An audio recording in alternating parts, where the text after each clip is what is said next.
Можете представиться, пожалуйста? Да, меня зовут Акал Александр, я являюсь генеральным директором компании ООО «Велотех». Нас пригласила компания «Арети» выступить на форуме, на выставке и поставить презентационные станции в Авазе. Мы уже установили 3 станции возле отеля «Толкун», Мирдана и Ватанчи. Сейчас и 4-я станция, презентационная тоже. Соответственно, по просьбе наших коллег мы сделали для вас разнообразный транспорт, установили, то есть начиная от подросткового 24-дюймового велосипеда антивандального, а он обычный, то есть не электро, 2 электровелосипеда и 2 электросамоката чтобы посмотрели, попробовали, что больше нравится, чтобы выбор сделать. Соответственно, для вас тоже мы сделали систему интересной оплаты по карточкам от отелей, то есть вы, являясь гостем отеля, вы можете отельной карточкой подойти, взять самокат, велосипед, где угодно закончить, то есть вы можете взять велосипед-самокат на одной станции, доехать до другой станции, куда вам надо, и поставить его в станцию, и у вас закончится прокат, и все, то есть вы как бы дальше занимаетесь своими делами.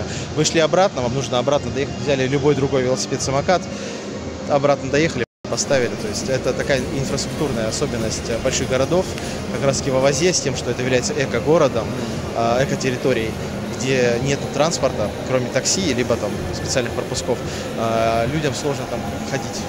Как раз таки вот это вот хорошее решение. У вас какие, я имею в виду, таргет, как будет таргет, планы проникнуть рынок не только в Авазе, но и в целом в Туркмении? Да, нам интересно Туркменистан, потому что мы посмотрели на инфраструктуру, на города и увидели, что у вас отличные дороги, у вас просто отлично все сделано для велосипедистов.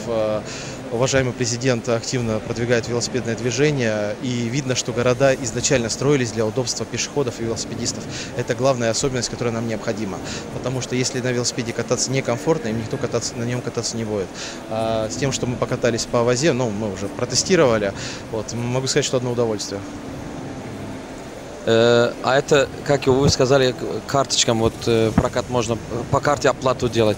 Сейчас выгодно для гостям пользоваться? Смотрите, пока мы никакие деньги не закладывали, карточки у нас все на руках, мы людям даем покататься, попользоваться, потому что, мы пока не понимаем коммерческую составляющую проекта. Нас пригласили, мы хотим это все показать, продемонстрировать. А дальше мы будем уже непосредственно с представителями власти решать стоимость и так далее, то есть для клиента конечного. Сами оплаты предполагается, что будет отельная карточка, банковская карта, мобильное приложение, как у нас уже реализованы проекты в России. Вы сказали, пока 3 точки? 3 точки, да, в Авазе. Есть дальнейшие планы? Пока не было согласования большего контракта, но у нас идут разговоры. По нашим прикидкам, в Авазе необходимо поставить 500 единиц микротранспорта, то есть велосипедов, самокатов и так далее. Для тестирования вы сколько велосипедов сейчас поставили? Для тестирования мы поставили 21 единицу в Авазе, и здесь 7. Спасибо вам большое, желаю удачи. Спасибо большое. Хотел поблагодарить гостеприимный Туркменистан и его жителей за оказанное содействие, потому что нам очень приятно видеть, и мы получили огромное удовольствие работать с вами. Мы тоже надеемся, что форум даст свои результаты. Будем рады. Спасибо. Спасибо вам большое.